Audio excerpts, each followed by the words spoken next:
اور جس دن ظالم اپنے ہاتھ کاٹ کاٹ کھائے گا اور کہے گا کہ اے کاش میں نے پیغمبر کے ساتھ رستہ اختیار کیا ہوتا، ہائے شامت کاش میں نے فلاں شخص کو دوست نہ بنایا ہوتا، اس نے مجھ کو کتاب نصیحت کے میرے پاس آنے کے بعد بہکا دیا۔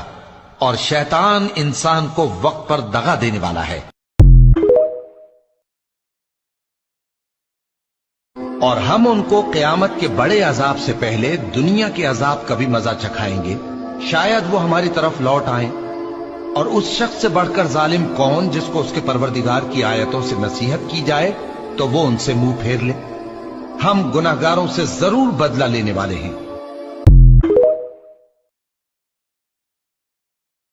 جو مخلوق زمین پر ہے سب کو فنا ہونا ہے، اور تمہارے پروردگار ہی کی ذات جو صاحب جلال و کرم ہے باقی رہے گی۔ تو تم اپنے پروردگار کی کون کون سی نعمت کو جھٹلاؤ گے؟